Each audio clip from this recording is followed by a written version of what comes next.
So today I wanted to share with you a very simple daily vocal exercise that you can use to start building control of your voice at a very fundamental level. And this is an exercise that you can do at home.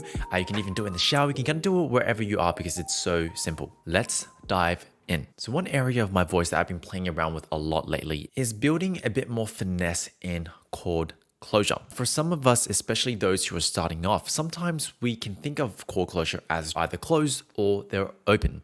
And this is how I used to think about the voice as well. But the reality is that there are different degrees of chord closure. And I mean, just test this out for yourself. Find a very, very comfortable note. And we're just going to see if we can sing it at various volumes. Mum, mum, mum, mum, mum, mum, mum, mum, mum. Now, what allows me to kind of change between these volumes is there's an increase in breath pressure because the chords themselves are resisting more air. So that just goes to show that there are multiple levels of chord closure that we can find. Now, the reason why this is important is I found that for myself and, for some of my students, one of the challenges that happens when we kind of sing a bit higher or as we kind of navigate between different ranges and it gets harder is because the accuracy of our chord closure gets a bit worse. Say if we use this analogy, right? We just talked about how the chords are, they're either closed or that they are open. And then there's this whole area of gray in between. Now, what I mean by we kind of miss or the accuracy of our chord closure gets worse is sometimes, for example, say I'm aiming for this kind of middle kind of chord closure, mum, mum, mum, mum, mum, right? 5 out of 10. But then what can happen sometimes is I slip and I kind of maybe go a bit too much, mum, mum, mum, mum, mum, press a bit too hard, or I go a bit too soft, mum, mum, mum, mum, mum, even though I'm trying to go for the middle. And when we kind of compound these misses, right, again and again and again, we start to get a bit more of like an inconsistent sound. Now, this becomes even more of a problem when we start to build habits. A common one is as we sing up higher, we tend to kind of push on that chord closure more and more. Maybe instead of like a 5 out of 10, we keep raising it. We keep going to a 6, a 7, or an 8. Or maybe for some of us, we kind of go to, like a 2 or 3 and we kind of break off into falsetto. What happens here is we start to do a lot of unnecessary work versus just allowing the voice to stay at the chord closure we decided and the chords to stretch, which is the mechanism to get to the higher notes. Now, real quick before I share with you an exercise on how we can fix this, I just wanted to introduce myself to you all. My name is Ivan. I'm a voice teacher who works with students from all around the world over Zoom.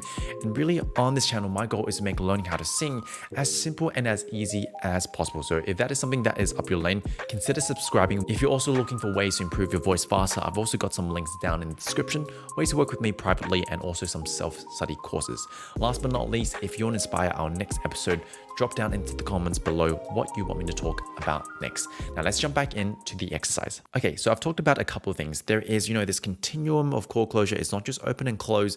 One of the challenges that we face as singers is we kind of miss on our chord closure. Sometimes we're aiming for the middle, but we go too much or too little. Now, what can we do to actually solve this? Now, the exercise I'm going to share with you is going to be very, very simple, but if you can really get to the principles, it's going to work on your voice at a fundamental level. Now, let's just start here, right? What we're looking to do is I want to establish a very easy feeling of middle connection. I want to give my brain a very clear idea of what does it feel like to get my chords to close right in the middle. So for example, let's just come down to these easy notes. And if you don't have a piano, you can just find a note that's comfortable for you. And we're just going to do this little pattern.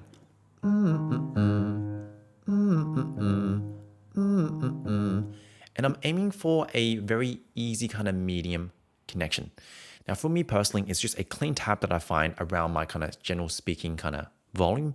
But, for some of you who haven't really experimented with your voice too much, you can actually find it by just going a bit louder and a bit softer, and then just keep dancing until you find somewhere in the middle for yourself. Now, once you can find this middle, this is where it becomes really important. I want you to memorize that feeling because now we're going to try to go to a slightly higher note, and we're just going to ask ourselves, did we change that connection? For example, if I go,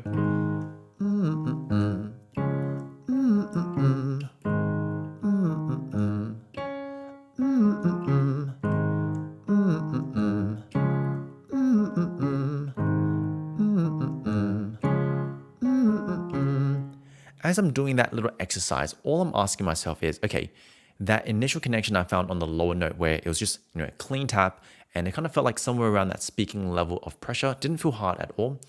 Did I keep that as I went to the higher notes or did something change For example, if I go, where I basically let go of the chord closure, or if I go, and I kind of over squeeze and I really press on those chords way too hard. I'm kind of looking out for those differences. As you get better and better, you'll notice that there'll be less kind of margins of error. And so you're gonna have to be a bit harder on yourself once you get to that level. But you gotta keep asking yourself, right, did that chord closure change or did it feel exactly the same? Did it change? Did it feel the same? Did it change? Did it feel the same? And it's this constant, reiteration of trying to keep the chord closure exactly the same. This becomes a really, really useful exercise because we're basically telling our brain, no matter where I go in my range, I don't have to change the chord closure. I can actually keep it exactly the same.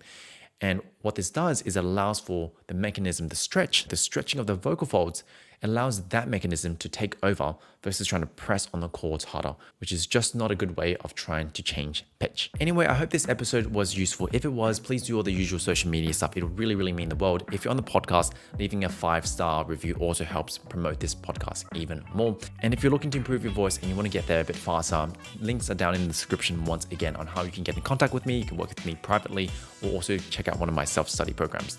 Apart from that, my name is Ivan. I am your voice teacher. I'll see you every single Thursday or Friday for these weekly tutorials. Take care.